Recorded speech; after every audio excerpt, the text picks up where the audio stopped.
వందే మాతరం. వందే మాతరం. జై మాతాదీ. ది డిబేట్కు స్వాగతం.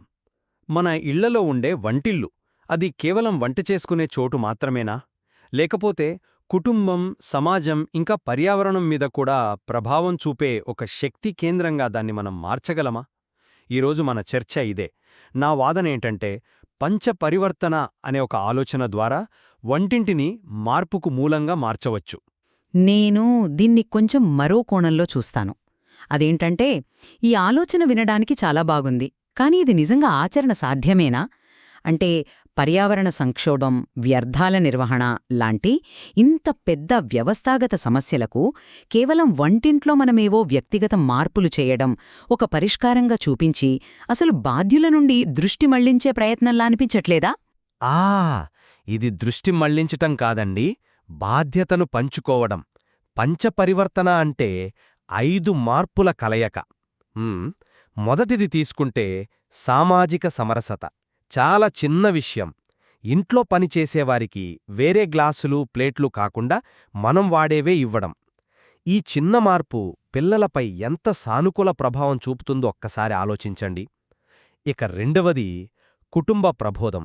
వారానికి ఒక్కసారైనా, కనీసం ఒక్కసారైనా అందరూ కలిసి వంటగదిలో గడపడం. ఇది కేవలం పని కాదు, పిల్లలకు శ్రమ విలువ నేర్పే ఒక పాఠం. ఒక్క నిమిషం. మీరు చెప్పిన మొదటి పాయింట్ తీసుకుందాం. సమానంగా చూడటం అనేది ఒక మానసిక వైఖరి. దానికి పాత్రలు మార్చడం అనేది ఒక సంకేతం మాత్రమే. అసలు సమస్య ఆర్థిక అసమానతలు, సామాజిక అంతరాలు. వాటిని పరిష్కరించకుండా కేవలం ఒకే రకమైన పాత్రలు వాడటం వల్ల నిజమైన సమరసత వస్తుందని మీరు భావిస్తున్నారా? ఇక రెండో పాయింట్ కుటుంబమంతా వంటగదిలో గడపడమంటున్నారు. ఇద్దరూ ఉద్యోగాలు చేసే కుటుంబాలకు అంత సమయమెక్కడిది? ఇది ఒక రకంగా చెప్పాలంటే ఇప్పటికే పనుల భారంతో సతమతమవుతున్న మహిళలపై మరింత భారం మోపినట్టు కాదా? నేను భారం గురించి మాట్లాడట్లేదు, బంధం గురించి మాట్లాడుతున్నాను. ఇది తప్పనిసరి అని చెప్పట్లేదు, ఇది ఒక అవకాశం అని చెప్తున్నాను.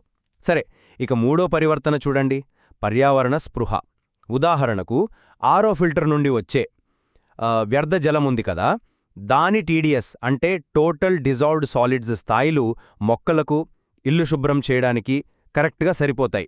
దాన్ని వృధా చేయకుండా వాడుకోవడం మన పౌరకర్తవ్యం కాదా? అలాగే వంటింటి తడి చెత్త, అది చెత్త కాదు, సిరి. చిన్న చిన్న కంపోస్ట్ బిన్స్లో దాన్ని చాలా సులువుగా ఎరువుగా మార్చవచ్చు. మీరు చెప్తున్న కంపోస్టింగ్ ఆలోచన మంచిదే, కాదనట్లేదు. కాని నగరాల్లోని అపార్ట్మెంట్లలో నివసించేవారి పరిస్థితి ఏంటి? బాల్కనీలో కంపోస్ట్ బిన్ పెట్టడానికి స్థలం, సమయం, ఓపిక ఎంతమందికుంటాయి? ఇది వ్యక్తిగత బాధ్యతగా చెప్పడం చాలా సులభం. కాని మున్సిపాలిటీలు ఇళ్ల దగ్గరే తడి, పొడి చెత్తను వేరుచేసి దాన్ని ప్రాసెస్ చేసే ఒక వ్యవస్థను ఎందుకేర్పాటు చేయకూడదు? వ్యక్తిగత ప్రయత్నమనేది ఎప్పటికీ వ్యవస్థాగత పరిష్కారానికి ప్రత్యామ్నాయం కాకూడదు గదా? నేను మీతో ఏకీభవిస్తాను. వ్యవస్థాగత మార్పులు అత్యవసరం. కానీ ఆ మార్పుల కోసం ఎదురుచూస్తూ మనం చేతులు ముడుచుకుని కూర్చోలేం కదా. వ్యక్తిగత మార్పులే వ్యవస్థ మీద ఒత్తిడి తెస్తాయి. ఇది మనల్ని 4వ పరివర్తనకు తీసుకువస్తుంది.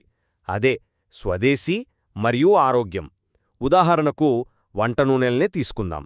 రిఫైన్డ్ ఆయిల్కు బదులుగా కోల్డ్ ప్రెస్డ్ గానుగ నూనె వాడటం. దీనివల్ల ఆరోగ్యం మెరుగుపడటమే కాకుండా మన స్థానిక రైతులకు, చిన్న తరహా పరిశ్రమలకు మద్దతిచ్చినట్టు అవుతుంది. ఇది ఆర్థికంగా ఎంతవరకు ఆచరణ సాధ్యం? 1 లీటర్ రిఫైన్డ్ ఆయిల్ ధరటి బహుశా 1/2 లీటర్ గానుగ నూనె వస్తుంది.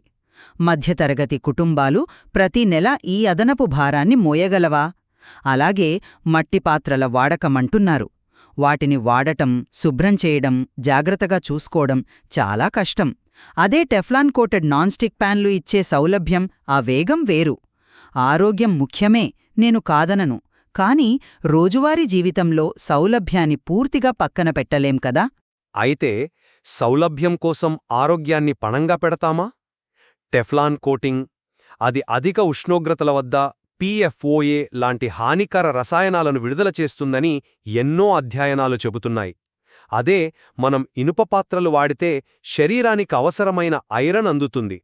ఇది దీర్ఘకాలంలో మన ఆరోగ్యానికి మనం చేసే ఒక పెట్టుబడి. ఇక ఆహారపు అలవాట్ల విషయానికొస్తే మన పూర్వీకులు చెప్పిన హితాహారం, మితాహారం రితాభారం అనే సూత్రాలున్నాయి. అంటే శరీరానికి మంచి చేసేది మితంగా ఋతువుకు అనుగుణంగా తినడం. పంచదార బదులు బెల్లం వాడటం అంత పెద్ద కష్టమైన పనేమీ కాదు కదా. సూత్రాలు ఎప్పుడూ గొప్పగానే ఉంటాయి, నిజమే.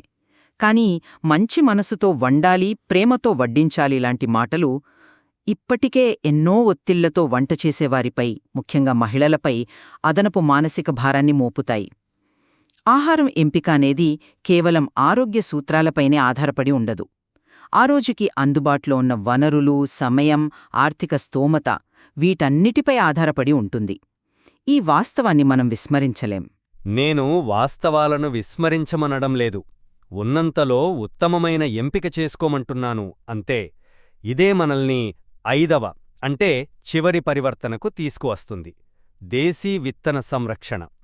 మనం వాడే కూరగాయల నుండి విత్తనాలను సేకరించి వాటిని మట్టి ఉండలుగా చేసి, అంటే సీడ్ బాల్స్, వాటిని అందుబాటులో ఉన్న ఖాళీ ప్రదేశాల్లో చల్లడం.